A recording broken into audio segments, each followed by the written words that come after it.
Welcome to Tabitha Revenge Stories, where every twist keeps you on the edge of your seat. If you love thrilling revenge tales, be sure to like, comment, and subscribe, so you never miss a new story. I sat at the family reunion table, listening to my Aunt Vivian's voice get louder and sharper. Sophia, she announced to the entire table, is a burden. She never became anything useful. Look at her, still struggling, still failing. She's basically a weight on this family. Laughter rippled through the table. Some nervous, some genuine. Everyone waiting to see how I'd react. I didn't react. I didn't defend myself. I just reached quietly into my bag and pulled out an envelope. I held it up calmly and said, "You might want to read this before you finish talking." The table went quiet. Vivian's expression shifted, just slightly, before she covered it with a laugh.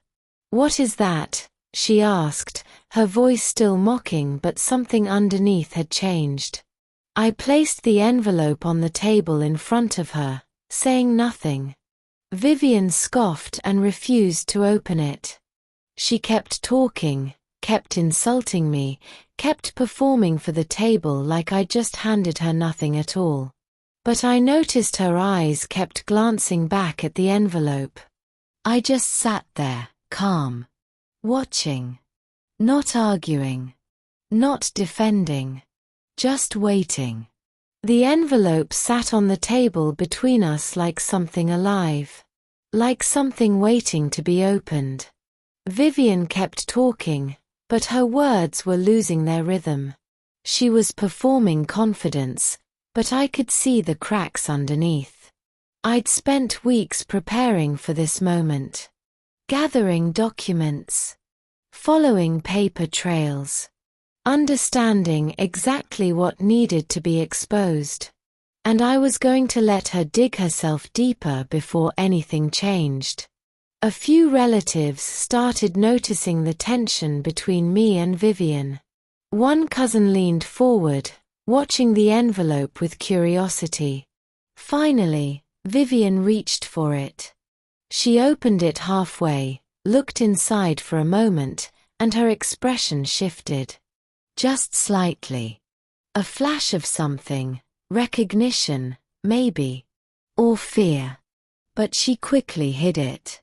She folded the envelope and tried to laugh it off like it meant nothing. "Nonsense paperwork," she said, setting it aside. "Nothing important." But her hands were shaking slightly. And she didn't put the envelope down. She held it, gripping it like she was trying to make sure nobody else could reach it. I watched her carefully.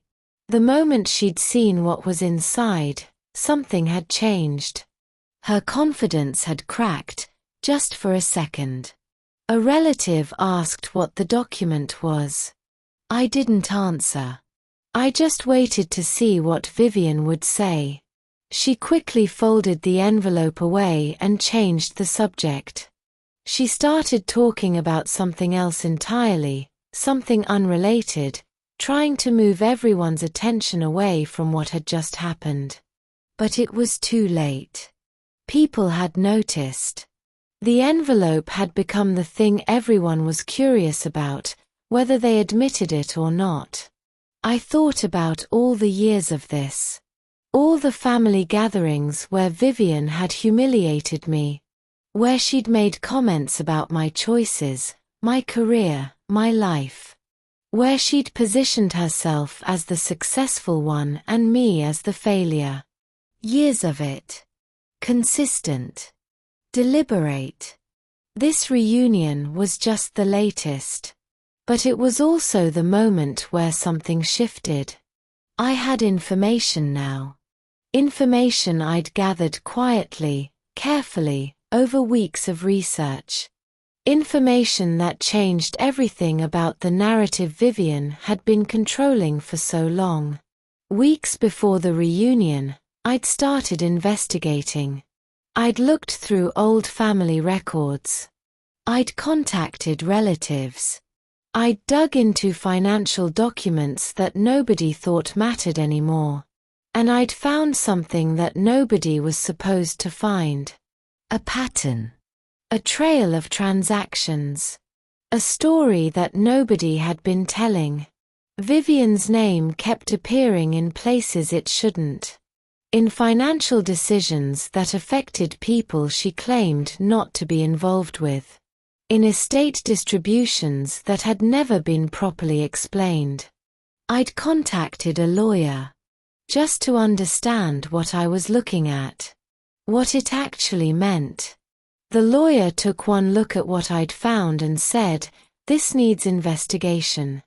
Properly. Legally." She helped me gather more documentation. She explained the implications. She confirmed what I suspected. Something had been mishandled. Something had been hidden. Something had been done deliberately. And Vivian was at the center of it. Back at the reunion, in real time, I watched Vivian continue performing confidence.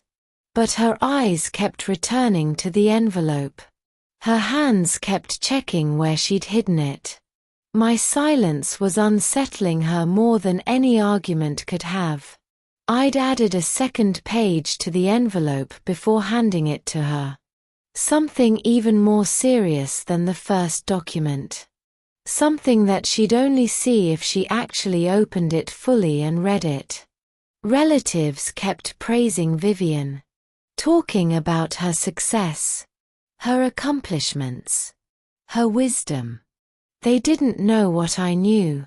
They had no idea that the foundation of her reputation had been built on something questionable. One cousin leaned over and whispered to me, "What are you planning?" "Nothing," I said. "Just telling the truth." I'd spent weeks connecting the dots. Understanding not just what had happened, but why. Understanding that Vivian had received more from the family estate than she was supposed to. That transactions had been quietly redirected. That financial discrepancies had been dismissed because nobody wanted to cause conflict. But this wasn't just a mistake. The documentation suggested something more deliberate. Something that looked like intentional misrepresentation. Vivian started watching me more carefully now. She could sense that I wasn't going to let this go. That the envelope meant something serious. That her control over the narrative was slipping. She tried to regain dominance by continuing to insult me. But there was less conviction behind it now. Less confidence. I remained calm. I didn't argue. I didn't get emotional. I just sat there, composed, which seemed to unsettle her more than anything else could have. I'd confirmed with my lawyer that a legal filing existed. Something tied to Vivian's actions. Something that could reopen old estate disputes if pursued properly. The envelope I'd handed her wasn't just a collection of documents. It was a warning. A signal that I knew. That I had proof. That I was prepared to take action if necessary. A relative asked Vivian again about the envelope. What was it? Why had I handed it to her? Vivian dodged the question too quickly. Her response was defensive. Which only made people more curious. Vivian attempted one more time to regain control by attacking me again. But this time, I responded. Calmly. Without emotion. I named a specific financial detail. A transaction that didn't make sense. A number that appeared in documents from years ago. The table went quiet. For the first time, Vivian didn't have a quick response. For the first time, she lost her audience. People started listening differently now. They were hearing my words instead of dismissing them. Because I wasn't angry. I wasn't emotional. I was just stating facts. The silence that followed was heavy. Like everyone was suddenly aware that something real was happening. That this wasn't just family drama. This was something deeper. I revealed that there were additional documents. Ones I hadn't shown yet. Ones that were safely stored and documented. Vivian realized in that moment that she'd lost control of the narrative. That she couldn't spin this anymore. That the truth was going to come out whether she wanted it to or not. She demanded to know what I was implying. What exactly was I suggesting? I'm not implying anything, I said calmly. I documented it. The words hung in the air. Not angry. Not accusatory. Just factual. I finally opened the envelope fully and read part of it aloud. I detailed the financial discrepancies. I explained the transactions. I outlined the pattern. The room reacted in real time. I could see the moment when understanding hit. When people realized what had actually happened. When they understood that Vivian had taken something that wasn't entirely hers. That she'd hidden it. That she'd maintained her reputation while doing it. Relatives started asking Vivian direct questions. How had this happened? Why hadn't she been honest? What was the explanation? Vivian couldn't answer. She tried to defend herself. She tried to explain it away. But the documentation was clear. The numbers didn't lie. The pattern was undeniable. Her reputation started unraveling in real time. The person people thought they knew, successful, wise, above reproach, was being exposed as someone who'd been dishonest. Who'd mishandled something that belonged to the family. Who'd hidden it for years.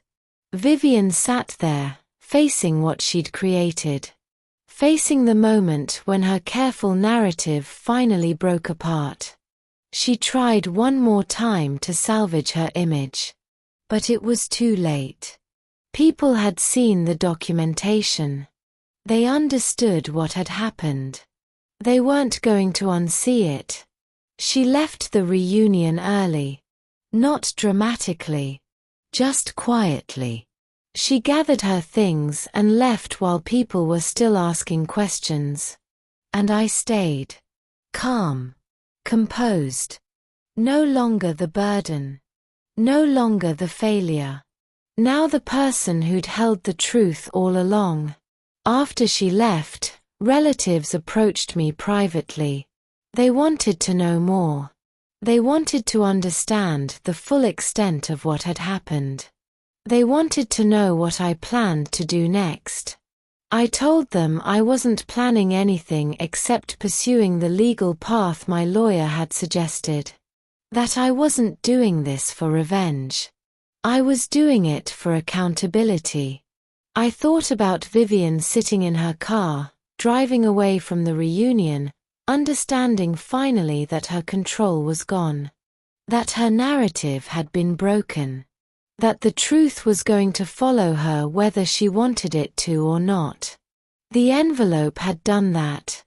Not through aggression. Not through yelling or anger. Just through quiet documentation. Through evidence. Through refusing to be silenced. Over the following weeks, my lawyer pursued the legal remedies that were available. Vivian was forced to address what had happened. She was required to make restitution.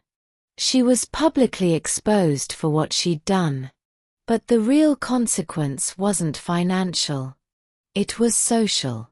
It was the loss of the narrative she'd controlled for so long.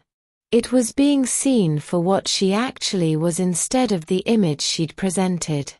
I didn't raise my voice once during that entire reunion. I didn't yell. I didn't cry. I didn't get emotional. I just sat there, calm and composed, holding the truth. And that was exactly why everyone finally listened. My aunt had called me a burden at the reunion. She'd said I was nothing. Nothing useful. Nothing valuable. But when the truth finally came out, I was the one person everyone trusted. The one person who'd been honest. The one person who'd done the hardest thing, staying quiet, gathering evidence, and letting the documentation speak for itself. She spent years speaking. I spent weeks silent. And silence, it turned out, was far more powerful than anything she could have said. If this story made you feel something, share it with someone who needs to hear it. And if you haven't subscribed yet, I would love to see you in the next one.